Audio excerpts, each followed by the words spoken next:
سیدنا ابن مسعود سے روایت ہے کہ آپ صلی اللہ علیہ وسلم نے فرمایا بے شک مردوں کو ان کی قبروں میں عذاب دیا جاتا ہے یہاں تک کہ یقیناً جانور ان کی آوازیں سنتے ہیں۔ سیدنا زید بن ثابت سے روایت ہے کہ انہوں نے کہا کہ نبی صلی اللہ علیہ وسلم اپنے گدھے پر سوار ہو کر بنو نجار کے باغ میں جا رہے تھے اور ہم بھی آپ کے ساتھ تھے کہ اچانک وہ گدھا بھدک گیا، قریب تھا کہ وہ آپ کو نیچے گرا دے، یعنی ایک دم سرکش ہو گیا۔ دیکھا تو وہاں 6 یا 5 یا 4 قبریں تھیں۔ آپ صلی اللہ علیہ وسلم نے فرمایا کیا کوئی ان قبر والوں کو جانتا ہے؟ تو ایک آدمی نے عرض کیا کہ میں جانتا ہوں۔ آپ نے فرمایا یہ لوگ کب مرے تھے؟ اس آدمی نے عرض کیا یہ لوگ شرک کی حالت میں مرے۔ تو آپ صلی اللہ علیہ وسلم نے فرمایا بے شک ان لوگوں کو ان کی قبروں میں عذاب ہو رہا ہے۔ اگر مجھے یہ خیال نہ ہوتا کہ تم لوگ اپنے مردوں کو دفن کرنا چھوڑ دو گے تو میں اللہ سے دعا کرتا کہ وہ تمہیں بھی قبر کا عذاب سنا دے جسے میں سن رہا ہوں۔ پھر آپ صلی اللہ علیہ وسلم نے اپنے چہرے کا رخ ہماری طرف کیا اور فرمایا تم لوگ آگ کے عذاب سے اللہ کی پناہ مانگو۔ انہوں نے یعنی صحابہ نے عرض کیا ہم آگ کے عذاب سے اللہ کی پناہ مانگتے ہیں۔ پھر آپ صلی اللہ علیہ وسلم نے فرمایا تم قبر کے عذاب سے اللہ کی پناہ مانگو۔ انہوں نے صحابہ نے عرض کیا ہم قبر کے عذاب سے اللہ کی پناہ مانگتے ہیں۔ پھر آپ نے فرمایا تم ہر قسم کے ظاہری اور باطنی فتنوں سے اللہ کی پناہ مانگو۔ انہوں نے عرض کیا ہم ہر قسم کے ظاہری اور باطنی فتنوں سے اللہ کی پناہ مانگتے ہیں۔ آپ نے فرمایا تم دجال کے فتنے سے اللہ کی پناہ مانگو۔ انہوں نے صحابہ نے عرض کیا ہم دجال کے فتنے سے اللہ کی پناہ مانگتے ہیں۔ یہاں سے یہ بھی پتہ چلتا ہے کہ نبی صلی اللہ علیہ وسلم کی جو تعلیم تھی وہ سچویشنل بھی ہوتی تھی، جس وقت جو سچویشن پیش آتی اس کے مطابق لوگوں کو تعلیم دیتے۔ کیا آپ شادی کے مجلس میں یہ کتاب لے جائیں گی؟ کیا خیال ہے؟ شادی والے دن شادی والے گھر میں یہ کتاب سنائیں گی؟ نہیں۔ نبی صلی اللہ علیہ وسلم نے صحابہ کو قبر وغیرہ کے بارے میں کس وقت بتایا؟ جب وہ قبریں دیکھی انہوں نے، ان حالات یعنی اس موقع کی مناسبت سے۔ جہنم کا دروازہ کھلنا اور حرارت اور گرم ہوا کا اندر آنا، سیدنا براء بن عازب رسول اللہ صلی اللہ علیہ وسلم سے روایت کرتے ہیں، اور اس کے لیے آگ یعنی غیر مومن کے لیے آگ کی طرف سے ایک دروازہ کھول دیا جاتا ہے۔ آپ صلی اللہ علیہ وسلم نے فرمایا تو اس کی حرارت اور گرم ہوا اس کے پاس آتی ہے، فرمایا اور اس پر اس کی قبر اتنی تنگ کر دی جاتی ہے یہاں تک کہ اس کی پسلیاں ایک دوسرے میں پیوست ہو جاتی ہیں، یعنی آپس میں چڑ مڑ جاتی ہے، جیسے انگلیاں ایک دوسرے کے اندر چلی جاتی ہیں، ہڈی پسلی ٹوٹ جاتی ہے۔ سیدنا ابو ہریرہ سے روایت ہے، کہتے ہیں کہ رسول اللہ صلی اللہ علیہ وسلم نے فرمایا ہر جہنمی اپنا ٹھکانہ جنت میں دیکھتا ہے تو وہ کہتا ہے کاش اللہ مجھے ہدایت دے دیتا، تو یہ بات اس کے لیے حسرت کا باعث بن جاتی ہے۔ یعنی لوگ جہنم دیکھ کے قبر میں کیا تمنا کریں گے، کیا کہیں گے کاش مجھے دنیا میں ہدایت مل جاتی۔ آج لوگ ہدایت کی طرف نہیں آنا چاہتے، ہم ان کے لیے کرتے ہیں، لیکن کل وہ اپنے لیے خود پریشان ہوں گے۔ تو اللہ کا شکر ہے جس نے ہمیں اس راستے کی ہدایت دی۔ اللہ تعالیٰ ہمیں اس پر استقامت عطا فرمائے، اس پر قائم رکھے اور ہمیں قبر کے عذاب سے محفوظ رکھے۔ جہنم سے لباس اور بستر آنا اور آگ کی طرف دروازہ کھلنا، سیدنا براء بن عازب رسول اللہ صلی اللہ علیہ وسلم سے روایت کرتے ہیں، غیر مومن کے جواب پر آسمان سے ایک منادی آواز لگاتا ہے کہ اس نے جھوٹ بولا، اس کے لیے آگ کا بستر بچھا دو اور آگ کا لباس پہنا دو اور اس کے لیے آگ کی طرف دروازہ کھول دو۔ زمین کا باہم مل جانا اور پسلیوں کا ایک دوسرے میں گھس جانا۔ سیدنا ابو ہریرہ سے روایت ہے، کہتے ہیں کہ رسول اللہ صلی اللہ علیہ وسلم نے فرمایا بس زمین کو حکم دیا جاتا ہے کہ اس پہ مل جا، یعنی تنگ ہو جا، تو وہ زمین اس پر مل جاتی ہے تو اس کی پسلیاں ایک دوسرے میں پیوست ہو جاتی ہیں، پھر وہ شخص اسی عذاب میں مبتلا رہے گا یہاں تک کہ اللہ اسے اس کی اس جگہ سے اٹھا دے گا۔ یعنی تھوڑی دیر بھی جگہ تنگ ہو تو ہمارا دل گھبرانے لگتا ہے، کوئی کمرہ تنگ ہو، تنگی میں ہم کتنے پریشان ہوتے ہیں۔ تو آپ سوچئے کہ غیر مومن کے لیے، کافر یا منافق کے لیے قبر تنگ ہوگی اور اسی تنگی میں وہ رہے گا جیسے جیل خانے میں ہو۔ سیدنا ابو ہریرہ نبی صلی اللہ علیہ وسلم سے روایت کرتے ہیں کہ نبی صلی اللہ علیہ وسلم نے فرمایا اور بے شک کافر کے پاس جب اس کے سر کی طرف سے آیا جاتا ہے تو وہاں کوئی چیز موجود نہیں ہوتی، پھر اس کی دائیں طرف سے آیا جاتا ہے تو وہاں کوئی چیز موجود نہیں ہوتی، پھر اس کی بائیں طرف سے آیا جاتا ہے تو کوئی چیز موجود نہیں ہوتی، پھر اس کے دونوں پاؤں کی طرف سے آیا جاتا ہے تو وہاں کوئی چیز موجود نہیں ہوتی، یعنی کوئی عمل نہیں ہوتا۔ اگر آپ پیچھے سے کتاب پڑھیں گے تو اس میں مومن کے بارے میں بتایا جاتا ہے کہ سر کی طرف سے نماز آ جائے گی، دائیں طرف سے صدقہ آ جائے گا جسے دائیں ہاتھ سے دیتا تھا، بائیں طرف سے امر بالمعروف نہی عن المنکر وغیرہ، اور پاؤں کی طرف سے اور بھی نیکیاں جو ہے وہ اس کی آ جائیں گی۔ پھر اس کا نیک عمل اس کے ساتھ ہوگا، جو قرآن اس نے پڑھا ہوگا وہ اس کے پاس ہوگا، یعنی جو جو اچھے کام کیے ہوگے وہ قبر میں سارے اس کے لیے قبر کو خوبصورت بنائیں گے۔ لیکن کافر اور منافق چونکہ اس کا عقیدہ ہی ٹھیک نہیں تھا تو اس نے جو نیکیاں کی وہ بھی ضائع ہو گئی، دنیا میں اس کو اس کا اجر مل گیا اور آخرت میں اس کے لیے کچھ بھی نہیں ہوگا۔ اعمال کا انتہائی کبھی شکل میں آنا، سیدنا براء بن عازب نبی صلی اللہ علیہ وسلم سے روایت کرتے ہیں اور اس کے پاس ایک بدصورت آدمی گندے کپڑے والا بدبودار شخص آتا ہے، وہ کہتا ہے اس چیز کی خوشخبری پاؤ جو تمہیں بری لگتی ہے، تو یہ تیرا وہی دن ہے جس کا تجھ سے وعدہ کیا گیا تھا۔ تو وہ پوچھتا ہے کہ تو کون ہے؟ تیرے چہرے سے شر کی خبر معلوم ہوتی ہے۔ وہ کہتا ہے میں تیرا گندا عمل ہوں۔ وہ کہتا ہے میرے رب تو قیامت قائم نہ کرنا. مومن کیا چاہتا ہے؟ اے رب قیامت قائم کر. اور کافر چاہے گا کہ قیامت قائم نہ ہو. اندھا بہرا فرشتہ مقرر کیا جانا. سیدنا براء ابن عازب رسول اللہ صلی اللہ علیہ وسلم سے روایت کرتے ہیں پھر اس پر ایک اندھا بہرا فرشتہ مقرر کر دیا جاتا ہے. اس کے پاس لوہے کا ایک ایسا گرز ہیمر ہوتا ہے کہ اگر اسے پہاڑ پہ مارا جائے تو پہاڑ ریزہ ریزہ ہو جائے، اتنی زور کی پٹائی ہوتی ہے. فرمایا پھر وہ اس گرز سے اس کو مارتا ہے اور اس کی مار کی آواز کو مشرق و مغرب کے درمیان کی ہر چیز سنتی ہے سوائے جن و انس کی. پھر وہ مردہ بھی مٹی ہو جاتا ہے، پھر اس میں روح لوٹا دی جاتی ہے. بار بار وہ مرتا اور جیتا ہے اور اس مصیبت سے گزرتا ہے. لوہے کے ہتھوڑے سے دونوں کانوں کے درمیان یعنی گدی پر مار پڑنا. سیدنا انس رضی اللہ تعالیٰ عنہ نبی صلی اللہ علیہ وسلم سے روایت کرتے ہیں کہ نبی صلی اللہ علیہ وسلم نے فرمایا پھر اس کے دونوں کانوں کے درمیان لوہے کے ہتھوڑے سے ایک ضرب لگائی جاتی ہے تو وہ زور سے چیخ اٹھتا ہے. اس کی چیخ و پکار کو جن و انس کے علاوہ اس کے پاس کی تمام مخلوق سنتی ہے. قبر میں کیڑے پکوڑوں اور سانپ کا ڈسنا اور نوچنا. سیدنا ابو ہریرہ سے روایت ہے انہوں نے کہا کہ رسول اللہ صلی اللہ علیہ وسلم نے فرمایا پھر اسے کہا جاتا ہے سو جا جیسے منحوش سوتا ہے. راوی کہتے ہیں میں نے ابو ہریرہ سے کہا منحوش سے کیا مراد ہے؟ انہوں نے کہا اس سے مراد وہ آدمی جسے کیڑے مکوڑے اور سانپ ڈستے اور نوچتے رہتے ہیں. پھر اس پر اس کی قبر تنگ کر دی جاتی ہے.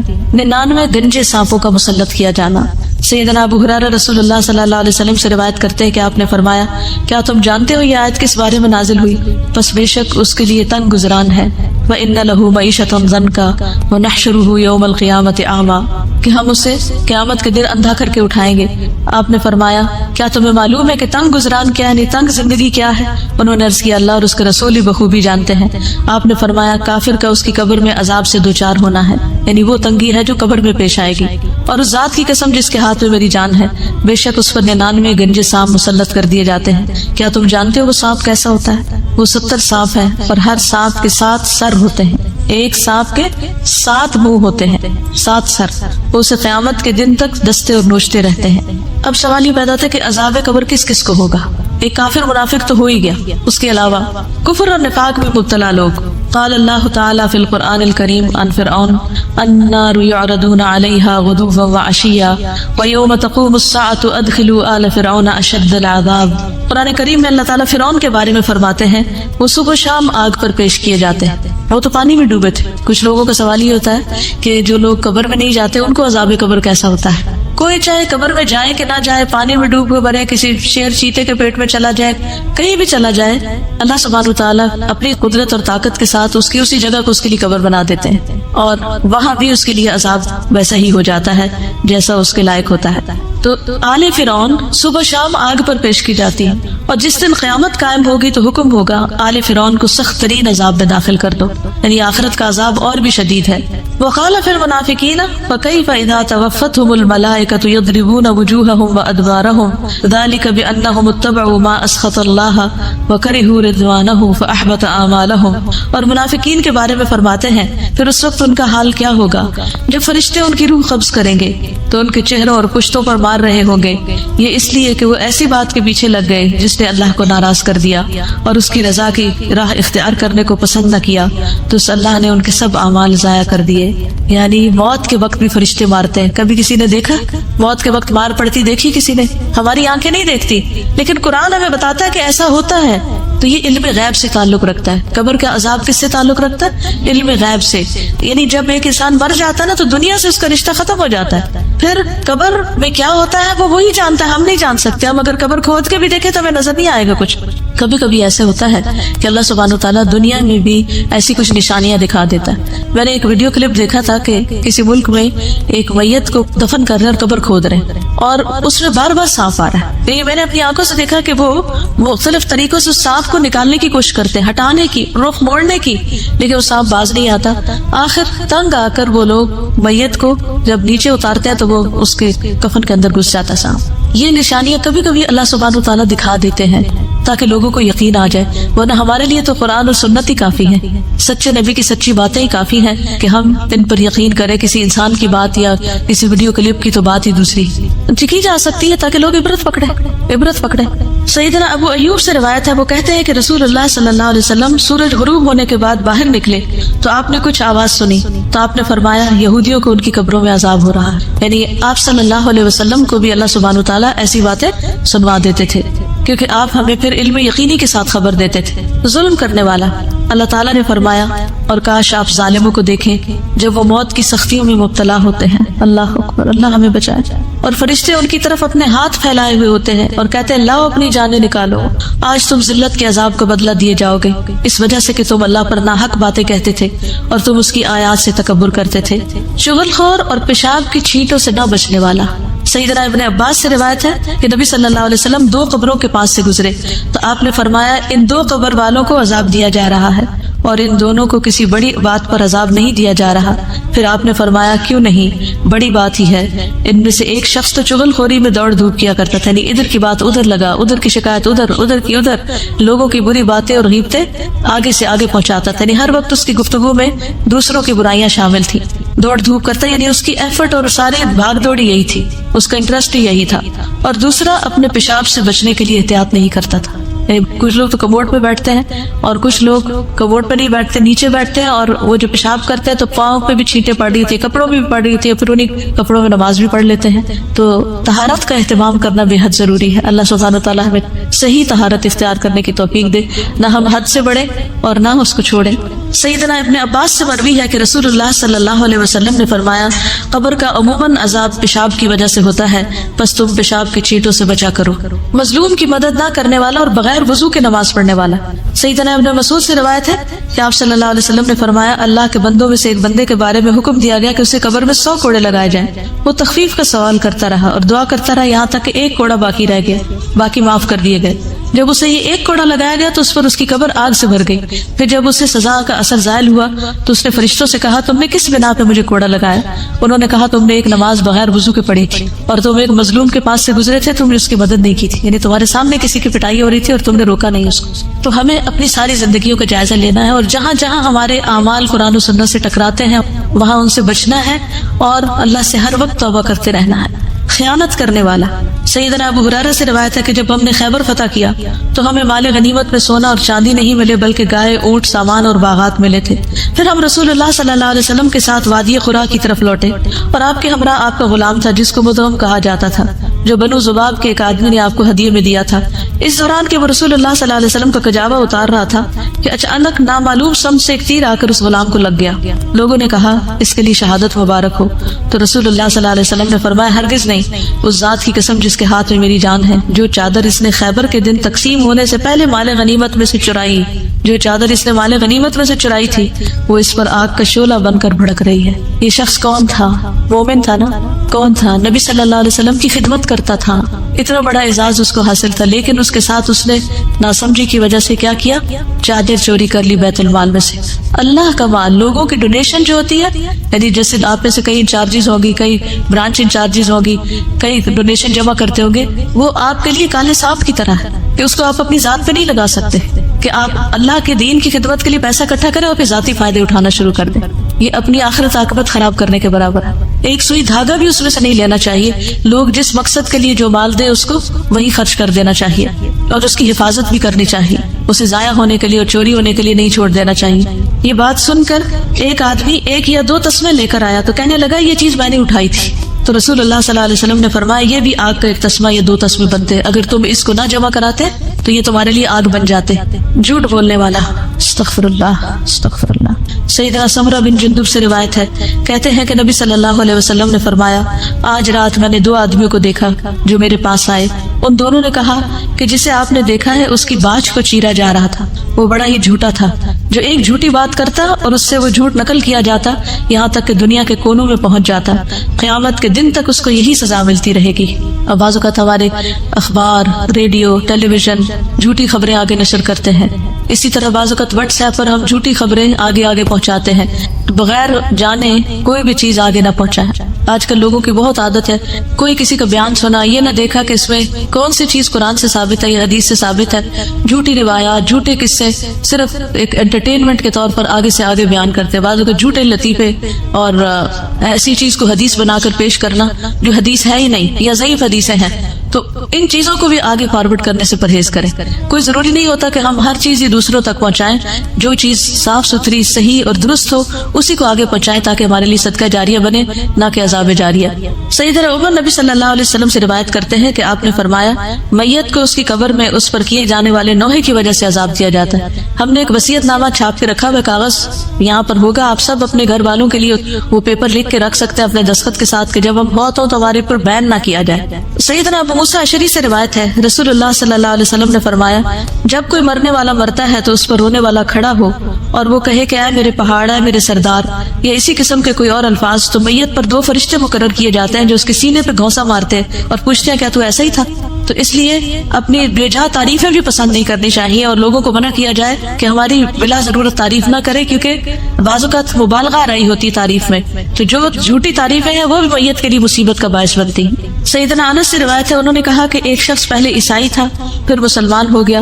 اس نے سورۃ البقرہ اور آل عمران پڑھی تو نبی صلی اللہ علیہ وسلم کا کاتب بن گیا.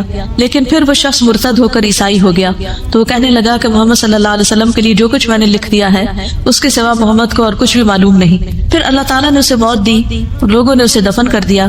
جب صبح ہوئی تو انہوں نے دیکھا کہ زمین نے اسے باہر پھینک دیا تھا. لوگوں نے کہا یہ محمد صلی اللہ علیہ وسلم اور اس کے ساتھیوں کا کام ہے. چونکہ یہ ان سے فرار ہو گیا تھا اس لیے انہوں نے ہمارے ساتھی کی قبر اکھاڑ دی اور اسے باہر نکال پھینکا ہے. چنانچہ انہوں نے دوسری قبر کھودی جو بہت زیادہ گہری تھی لیکن جب صبح ہوئی تو پھر زمین نے اسے باہر پھینک دیا. اس مرتبہ بھی انہوں نے یہی کہا کہ یہ محمد صلی اللہ علیہ وسلم اور ان کے ساتھیوں کا کام ہے. چونکہ یہ ان سے فرار ہو گیا تھا اس لیے انہوں نے ہمارے ساتھی کی قبر اکھاڑ دی اور اس کو باہر ڈال دیا. پھر انہوں نے قبر کھودی اور جتنی گہری ان کے بس میں تھی اسے کر کے اس کے اندر ڈال دیا لیکن صبح ہوئی تو پھر زمین نے اسے باہر پھینک دیا. اب انہیں یقین آیا کہ یہ کسی انسان کا کام نہیں چنانچہ انہوں نے اسے یوں ہی زمین پر رہنے دیا. تو اس طرح کے واقعات نبی صلی اللہ علیہ وسلم کے دور میں بھی پیش آئے ہیں. عذاب قبر سے محفوظ رہنے والے خوش نصیب لوگ کون سے لوگ ہیں جن کو عذاب قبر نہیں ہوتا؟ شہید ہونے والا. سیدنا مقدام بن مادی کرب الکندی سے روایت ہے انہوں نے کہا کہ رسول اللہ صلی اللہ علیہ وسلم نے فرمایا بے شک اللہ عز و جل کے ہاں شہید کے لیے 6 خصلتیں ہیں. اس کے خون کا پہلا قطرہ گرتے ہی اللہ تعالیٰ اس کو معاف کر دیتا ہے. جنت میں اسے اس کا ٹھکانہ دکھا دیا جاتا ہے. اسے ایمان کا حلہ پہنایا جاتا ہے. حور عین سے اس کا نکاح کر دیا جاتا ہے. اسے عذاب قبر سے محفوظ کر دیا جاتا ہے. اسے فزع اکبر بڑی گھبراہٹ سے محفوظ کر دیا جاتا ہے. اس کے سر پر وقار کا تاج رکھا جاتا ہے جس کا ایک ایک یاقوت دنیا و مافیہا سے بہتر ہوگا. 72 حور العین سے اس کی شادی کر دی جاتی ہے اور اس کے رشتہ داروں میں سے 70 آدمیوں کے حق میں اس کی سفارش قبول کی جاتی ہے. لیکن یاد رکھیے کہ یہ وہ شہید ہے جو اللہ کے راستے میں ساری شرائط کو پورا کرتا ہوا لڑ رہا ہو. سورۃ ملک پڑھنے والا. سیدنا عبداللہ بن مسعود سے مرفوعاً روایت ہے کہ سورۃ تبارک قبر کے عذاب سے روکنے والی ہے. کس کس کو زبانی یاد ہے؟ ماشاءاللہ ایک بڑی تعداد کو. دن میں ایک دفعہ کم از کم ضرور پڑھے اور رات کو سوتے ہوئے پڑھ لیں تو کیا ہی اچھا ہے. اور اگر یاد نہیں تو آپ دیکھ کے بھی پڑھ سکتے ہیں. اور دیکھنے کے لیے اگر آپ بیٹھ کے نہیں پڑھتے کہ بیٹھ کے میری آپ کو نیند آ رہی ہے کچھ تو الہدا کی جو ایپس بنی ہوئی ہیں اپلیکیشنز ہیں اسمارٹ فونز کے اندر اس میں سونے جاگنے کے آداب کی اپلیکیشن ہے. تو اس اپلیکیشن میں جو سورۃ الملک اور سورۃ السجدہ اور زمر اور بنی اسرائیل ہے جو نبی صلی اللہ علیہ وسلم رات کو پڑھتے تھے وہ بھی ہیں اور ان کے آڈیو بھی ہے. تو اگر آپ سے ساری نہیں پڑھی جاتی تو سونے سے پہلے آپ ان کو پلے کر کے سو سکتے ہیں تاکہ جب تک آپ کی آنکھ نہ لگے آپ ان کو سنتے ہی رہیں. یعنی کوشش کرنی چاہیے کہ جتنا پڑھ سکے پڑھے لیکن اگر ہمت نہ ہو تو جتنا سن سکے اتنا سن بھی لے. لیکن سورۃ ملک تو کم از کم اپنے منہ سے بول کے پڑھے اسے صرف سننے پر اکتفا نہ کریں. پیٹ کے مرض سے فوت ہونے والا. سلیمان بن سرد اور خالد بن اطرفہ بیٹھے ہوئے تھے کہ ایک ایسے شخص کا ذکر کیا گیا جو پیٹ کی بیماری سے مرا. تو ان میں سے ایک نے دوسرے سے کہا کیا تم نے یہ بات نہیں سنی یا تمہیں یہ بات نہیں پہنچی کہ رسول اللہ صلی اللہ علیہ وسلم نے فرمایا جو شخص پیٹ کی بیماری میں مبتلا ہو کر مرے اسے ہرگز عذاب قبر نہیں ہوگا. دوسرے نے کہا کیوں نہیں. یعنی یہ بھی ایک اچھی علامت ہے. سرحد کی حفاظت کرنے والا.